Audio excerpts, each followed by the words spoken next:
मुझे मनोज पाल जी माइक खोल के बताइए। जो अभी स्थान पे मीनाक्षी जी ने छोड़ा है, स्थान कैसा होना चाहिए इसको बताइए। सर स्थान के बारे में एक सर श्लोक था, वो सर याद किया था हमने। समय सूचौ शर्करा वहिम वालुका विवर्जते शब्द जलाश्रयादिभिः मनोनुकूले ने तु चक्षु पीडने गुह्या निवाता श्रेण प्रयोजयेत। सर मतलब समतल तो सर समतल सब प्रकार से सर शुद्ध कंकड़ अग्नि और बालू बालू सर ये बताया था। और शब्द जल और आश्रय आदि की दृष्टि से इस तरीके से बताया था सर। बहुत बढ़िया, बहुत सुंदर एक्सपीरियंस किया आपने, बहुत बढ़िया। और बाकी लोगों को मैं सजेस्ट करूंगा, आप ये मत सोचो कि मैं किसी एक पर्सन से क्वेश्चन पूछ रहा हूँ। नहीं, एक क्वेश्चन तो पूरी क्लास को रिप्रेजेंट कर रहा है, क्वेश्चन मैं आप सबसे पूछ रहा हूँ। बाकी लोग अपने आप को चेक किया करो, क्या आपको बिना देखे पता है इस क्वेश्चन का आंसर। आपको अपना लेवल पता चल जाएगा, आपको अपनी तैयारी पता चल जाएगी। बार बार बुक में देखना पड़ रहा है, इसका मतलब कुछ कमी है अभी, उस कमी को सुधारना है। तभी तो हम ये बार बार मैं क्वेश्चनिंग क्यों करता हूँ, ताकि आपको अपनी कमी पता चले। कमी पता चलेगी तो सुधर भी जाएगी। ठीक है, बाकी लोग अपने आप से पीछे से खुद देखा करो, आपको याद है या नहीं है। अब मुझे उन्नति जी बताइए। उन्नति जी आप बताइए कि पहले जो है सिद्धि के लक्षण क्या है।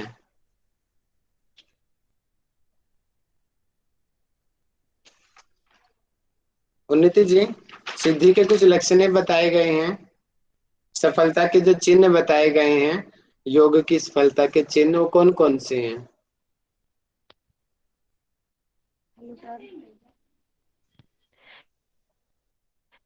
शरीर का हल्कापन, आरोग्यता, विषय शक्ति की निर्वृत्ति, शारीरिक वर्ण की उज्ज्वलता, स्वर की मधुरता, शरीर से अच्छी गंध आना, मल मूत्र की कमी, इन सबको योग सिद्धि कहते हैं। ठीक है, चलो आपने, ठीक है, मेरी भी गलती रहेगी। मैं इससे पहले वाला पूछ रहा हूँ आपसे, योग की सफलता के चिन्ह क्या हैं। ये कैसे पता लगेगा कि हम ठीक डायरेक्शन में जा रहे हैं। कुछ कुछ चीजें घटने लगेंगी, वो क्या है घटने, वो घटना है, सीक्वेंस में बताना। सर परमात्मा की प्राप्ति के लिए किए जाने वाले योग से जो सफलता के चिन्ह है वो 9 है। कोहरा, धुआं, सूर्य, वायु, अग्नि, जुगनू, बिजली, स्फटिक मणि और चंद्रमा। बहुत बढ़िया, बहुत अच्छा आंसर दिया आपने, बहुत बढ़िया, थैंक यू। ये जो अभी योग सिद्धि के लक्षण वाला श्लोक किसको याद है, मैसेज करके बताओ।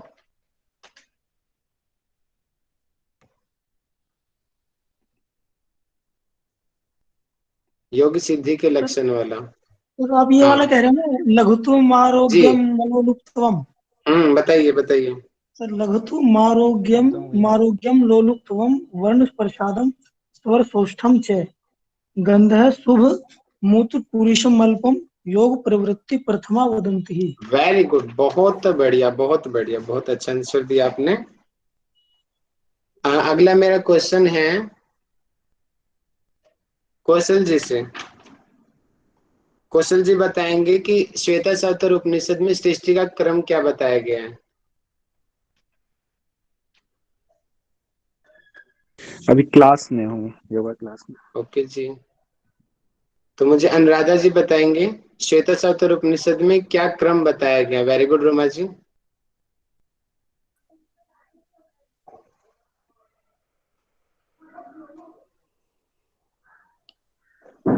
सर पुरुष, प्रकृति, परमात्मा यानी ईश्वर, और अहंकार, महत, बुद्धि, मन, चित्त।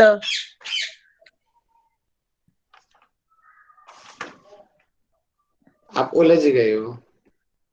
रोमा जी आप बताइए। पहले प्रकृति प्रकृति दो दो है, प्रकृति और पुरुष। 3 है शत्रु रज तमो। 8 है अहंकार, बुद्धि, मन एंड पंचो महाभूत।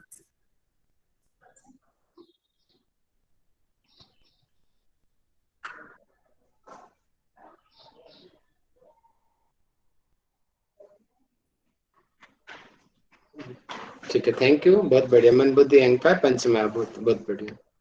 तो मुझे आगे बताएंगे, ये जो कौन है, ये सामने लिख रहा है श्रीनिवास, क्या नाम है ये, सॉरी मैं पढ़ नहीं पा रहा हूँ, माइक खोलिए अपना और बताइए कि योग कुंडलिनी उपनिषद में कितने अध्याय हैं और अलग अलग अध्याय में किस किस का वर्णन है।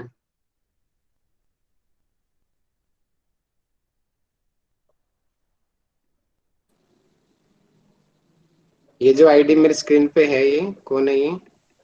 हाँ बताइए। सर नमस्ते सर, मैं क्लास में हूँ। योग कुंडलिनी उपनिषद में कितने अध्याय हैं, बताइए बताइए।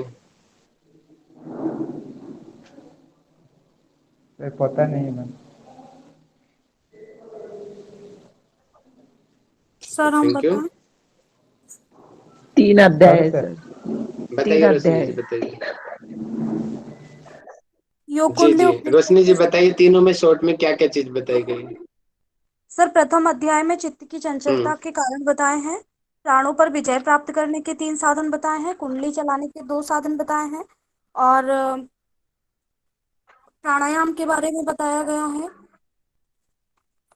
ये प्रथम अध्याय में बताया गया है। और कुंडलिनी कैसे वेरी जागृत गुड। होती है, ये सब चीजें बताई गई हैं। और द्वितीय अध्याय में खेचरी के बारे में पूरा वर्णन किया गया है। और तृतीय अध्याय में इसमें बताया गया है कि जो आत्मदर्शन कैसे करते हैं, ये शायद थोड़ा सा याद है सर। ब्रह्म प्राप्ति के उपाय हैं। वेरी जी, गुड, बहुत बढ़िया। अब मुझे सुनील जी बताएंगे, जो सुनील जी माइक खोल के बताएंगे कि ब्रह्म प्राप्ति के कितने उपाय बताए गए हैं, कौन कौन से हैं। भैया इस राहुल, लेवस मैं का पढ़ क्वेश्चन है मेरा। पढ़ नहीं पाई हूँ कि ये डीपीपीटी का कैंप चल रहा है ना, वो खत्म हुआ है। ओके हाँ, अब जी, मैं अपनी तैयारी करूंगी। ओके जी। चंद्रकला जी माइक खोल के बताएंगे ब्रह्म प्राप्ति के उपाय कौन कौन से हैं, इस लेवस का ब्रह्म क्वेश्चन है। जी, ब्रह्म प्राप्ति के उपाय कुंडलिनी जागरण, जिसमें सरस्वती चालन और प्राण निरोध है, षटचक्र भेदन, तीनों ग्रंथियों का भेदन, आत्मानुसंधान, खेचरी, मेलन सिद्धि, और छठा ध्यान, जिसमें अंगुष्ठ मात्र आत्मा का ध्यान करना बताए।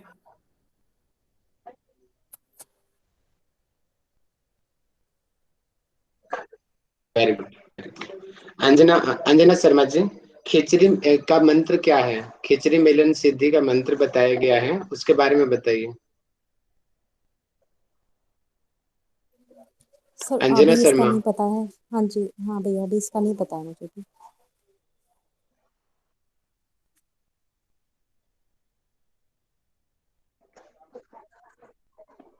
नहीं पता। भावना चौधरी जी बताइए।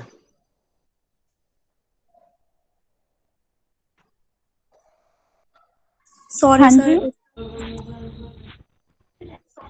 हिम खिचड़ी मंत्र है, हिम बम आपका सम तो मुझे पता है, आप म। क्लास में नहीं थे। भावना चौधरी दिल्ली से हैं, आप बताइए। हाँ जी, मैं बता रही हूँ। आ रही है आवाज? हेलो बताओ, ठीक राहुल जी, ठीक आवाज आ रही बता है? रहे हो, बताओ बताओ बताओ। हिम बिल्कुल ठीक बोल रहे हो आप, बम बोलो सम बोलो। मम पम सम और शम। वेरी गुड, बहुत बढ़िया बहुत बढ़िया। दूसरी भावना डीएसपी वाली, आप तो थोड़ा सा क्लास में रेगुलर रही हैं। Yes sir. ठीक है, मुझे अब अगला बताएंगे कि दीपाली जी माइक खोल के बताएंगे कि योग चूड़ामणि उपनिषद में कुल कितने मंत्र हैं और किस वेद परंपरा का है योग चूड़ामणि उपनिषद। कुल मंत्र दीपाली जी। 121, कुल मंत्र 121 हम्म, है और ये षडांग योग से है। क्या है, कहाँ से है? सामवेद से है। वेरी गुड, बहुत बढ़िया। अब मुझे सभी मैसेज करके बताएंगे कि षडांग योग किस उपनिषद में बताया गया है, जो हम कर चुके हैं खाली उनमें से।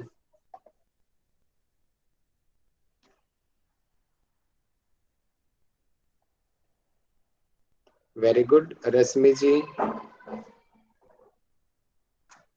चंद्रकला जी, भावना चौधरी जी, गोरख संहिता, वेरी गुड, और योग चूड़ामणि उपनिषद, दोनों एक ही है लगभग, ऑलमोस्ट। वेरी गुड, बहुत बढ़िया। मतलब आप लोगों ने ध्यान दिया इसका मतलब, तभी आप बता पा रहे हो, बहुत बढ़िया। अब मुझे बताएंगी माधवी शर्मा जी, बताएंगे नाड़ियों के नाम और स्थान बता दीजिए।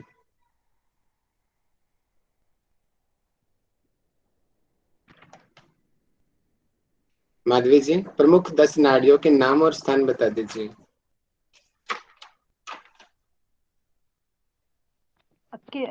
चूड़ामणि के अनुसार बताना है क्या? जी। इड़ा, पिंगला, सुषुम्ना, गांधारी, अलम्बूसा,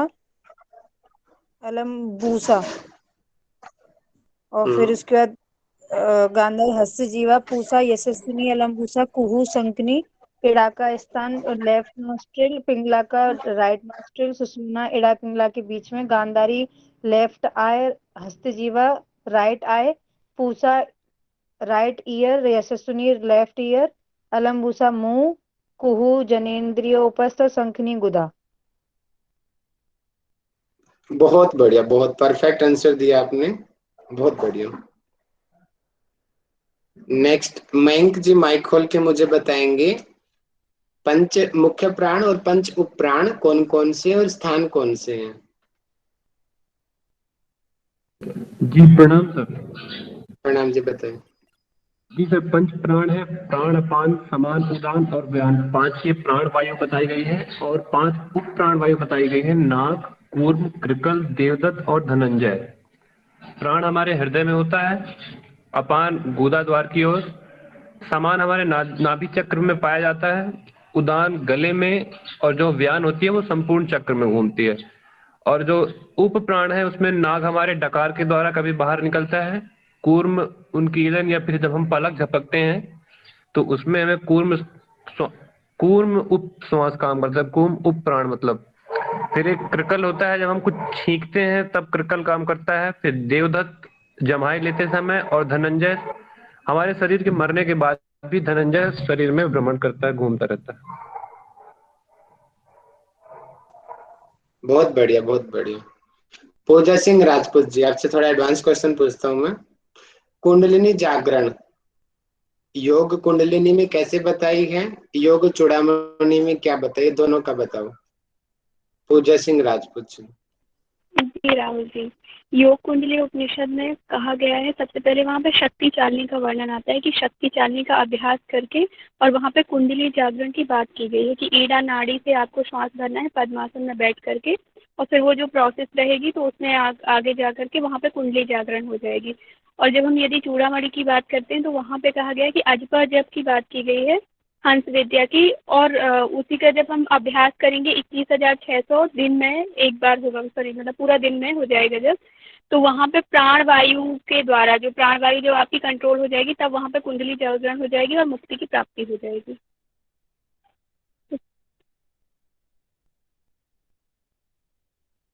हेलो राहुल जी, आपकी आवाज कट रही है पूजा जी। चलो आपको पता है, हमें दिखाई दे रहा है, आपको पता है इसका आंसर। आपका नेटवर्क इश्यू हो रहा है। इसी क्वेश्चन को पुष्पा जी बताएं। पूजा जी, आपकी आवाज कट रही है। आपको ठीक बता रहे हो, जहां तक मैंने सुना है ठीक बता रहे हो, लेकिन आपकी आवाज ठीक से आ नहीं रही है हमारे पास। हेलो सर, योग चूड़ामणि उपनिषद में वही पुष्पा जी योग, बताएं, योग चूड़ामणि उपनिषद के अनुसार कुंडलिनी कैसे जागृत होती है। सर वही योग द्वारा, अग्नि योग द्वारा कुंडली का जागरण होता है। वेरी गुड, बहुत बढ़िया। रश्मि शर्मा जी मुझे बताएं कि गोरख संहिता में कौन से रस हैं अपथ्य के लिए, हाटक प्रदीपिका में कौन से हैं, और योग चूड़ामणि में कौन कौन से हैं रस जो नहीं लेने चाहिए। किस किस में बताना है राहुल जी? पहले तो योग चूड़ामणि का बताओ। योग चूड़ामणि में कटु, अम्ल और लवण। गोरख संहिता में क्या है? गोरख संहिता में तीक्ष्ण दिया हुआ है एक्स्ट्रा, बाकी सारे यही हैं। थोड़ा सा चूक गए आप, हल्का सा। वो हट योग प्रदीपिका का है। अच्छा सॉरी, हट तीक्ष्ण वाला, वो 4 रस वाला है। जी गोरख संहिता में 2 रस बताए गए हैं। ध्यान ठीक है, ठीक है। अम्ल और लवण। सचिन जी,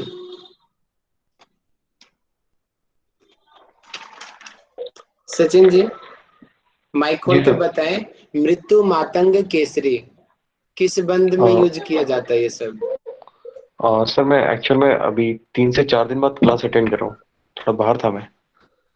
आपने हड्डी प्रदीपिका के अटेंड किया था, घेरन सहित अटेंड किया था? जी। उसमें ये शब्द आए थे, उसके अनुसार बता दीजिए। मृत्यु मातंग केसरी किस बंद में आता है? ये भूल गए पहले वाला है ना?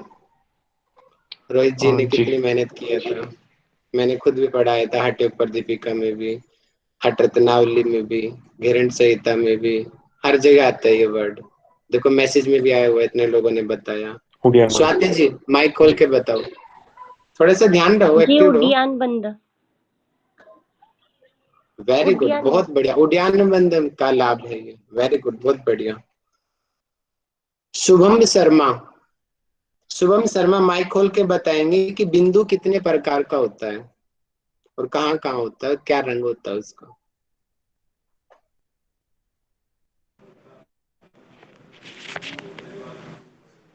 बिंदु 2 प्रकार के होते हैं सर, श्वेत बिंदु और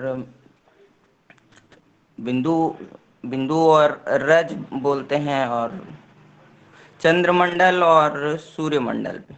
वेरी गुड, बहुत बढ़िया। इसका जो वास्तव का जो शब्द है वो पांडर और लोहित आएगा है। संस्कृत का शब्द अच्छा, भी आप हाँ याद हाँ हाँ रखना। हाँ बाकी हाँ, आपने लाल बिल्कुल रंग ठीक का, कहा है, ठीक है। लाल रंग का और श्वेत रंग का सर। वेरी गुड, बहुत बढ़िया, बहुत बढ़िया। अब मुझे माइक खोल के बताएंगे, इनके नीचे ही जो है श्रीनी भास्करन, श्रीनी भास्करन जी, आप मुझे बताएंगे कि सृष्टि का क्रम क्या है योग चूड़ामणि उपनिषद के अनुसार? सृष्टि का क्रम, उत्पत्ति का। सर सृष्टि का कौन sir? Sorry sir. Thank you. Arya Mohit ji, Arya Mohit Upadhyay ji, आप बताइए।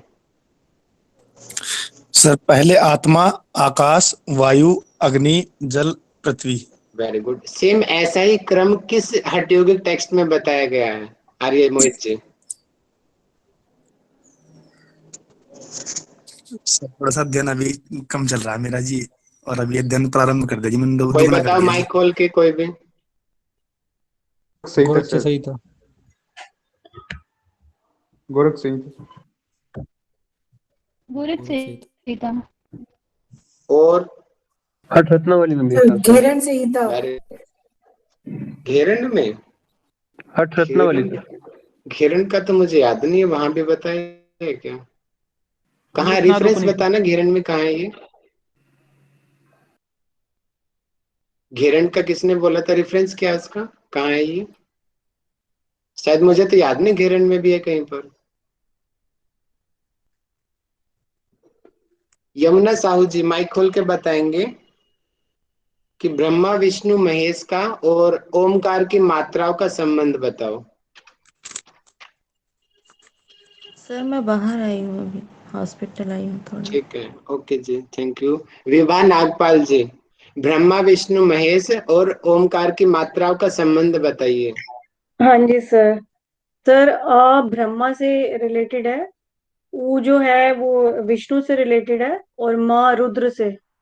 और इनके गुण और इनके वर्ण भी बता दीजिए। सर गुण आ का रज, और ऊ का सत्व, और माँ का तम, और वर्ण है लाल ब्रह्मा का, आ का, और ऊ का श्वेत, और माँ का कृष्ण वर्ण। स्थान भी पता है आपको? हाँ जी, नेत्र है ब्रह्मा का, और जो ऊ है विष्णु का कंठ है, और माँ का वो है हृदय। हाँ, आप ब्रह्मा का मत बोलो, आप आ उ ओमा का बोलो। है ठीक ठीक है सर, ठीक ठीक है, थैंक यू, बहुत बढ़िया, बहुत अच्छा लगा मुझे, इतना अच्छा आंसर दिया आपने, बहुत बढ़िया। अब मुझे माइक खोल के बताएंगे मुनिंदर साहू जी कि जो ओमकार है ज्ञानी मनुष्यों में क्या इसकी स्थिति होती है?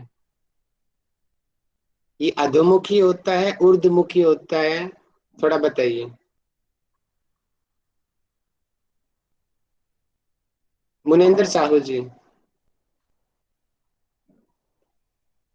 नंदिनी शर्मा जी, आप बताइए।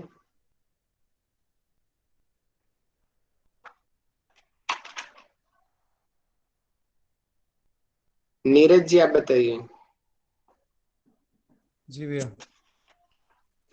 ये ज्ञानी पुरुष में, ज्ञानी जो होते हैं उनमें उधोमुखी होता है और अज्ञानी में अधोमुख होता है। वेरी गुड, बहुत सुंदर आंसर दिया आपने, बहुत बढ़िया।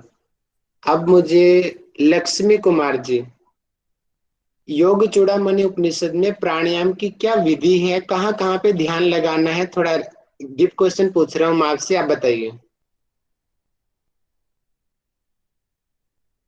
सर आई गेस इसमें अंगुष्ठ आत्मा को कलश जान के उसके अंदर अंगुष्ठ मात्र ब्रह्म में ध्यान लगाया जाता है। मैं प्राणायाम पूछ रहा हूँ, प्राणायाम के अंदर कहाँ ध्यान लगाना, वो मेरा क्वेश्चन है। सॉरी सॉरी सॉरी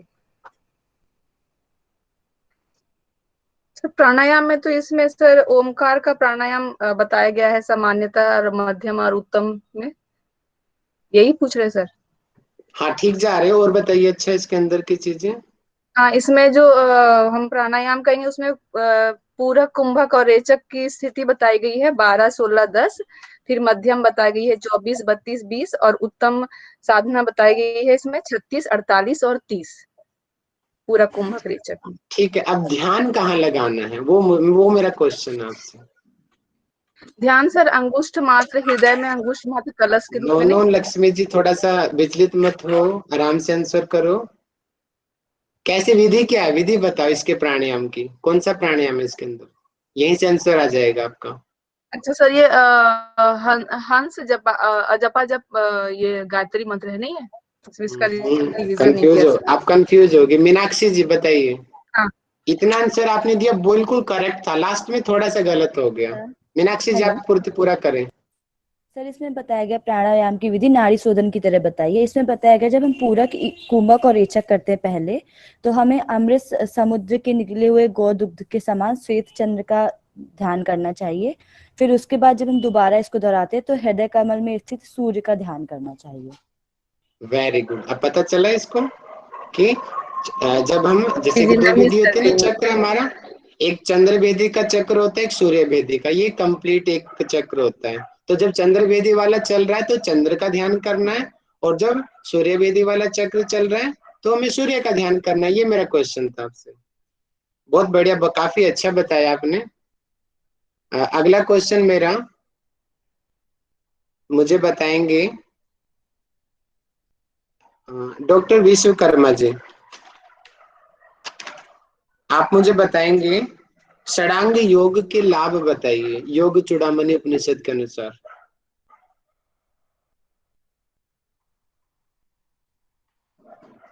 कि आसन का क्या लाभ है, प्राणायाम का क्या लाभ बताया गया है, योग चूड़ामणि के अनुसार पूछ रहा हूं मैं आपसे। Very good Neeraj ji. विश्वकर्मा, क्या नाम, विश्वनाथ है आपका नाम? हाँ, मैं कर्मा बोल दिया गलती से, विश्वनाथ जी। हाँ सर, षडांग योग में रोग समाप्त होते हैं आसन से, प्राणायाम से पाप का विनाश होता है, प्रत्याहार से मानस यानी विकार शब्द इस्तेमाल किया है इसमें, तो वो समाप्त होते हैं, धारणा से धैर्यवान बनता है, ध्यान से चैतन्य होते हैं, और समाधि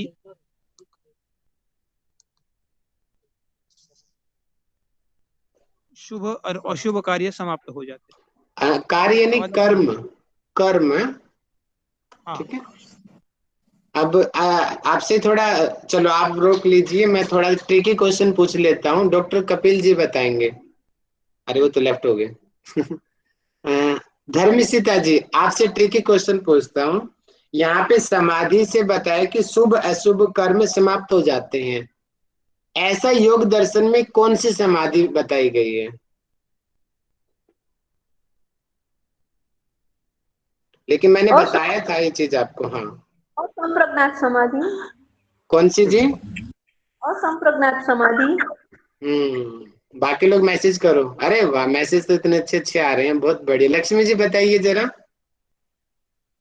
सर ये बिल्कुल निष्काम कर्म हो जाता है तो असंप्रज्ञात समाधि हो जाती है, प्राप्त हो जाती है इसमें, जिसमें हमें इसमें शब्द रूप इस सब का कुछ भी भान नहीं रहता, हम बिल्कुल ही विरक्त हो जाते हैं चूक इनसे। गए हो लक्ष्मी जी थोड़ा सा। माधवी जी बताओ।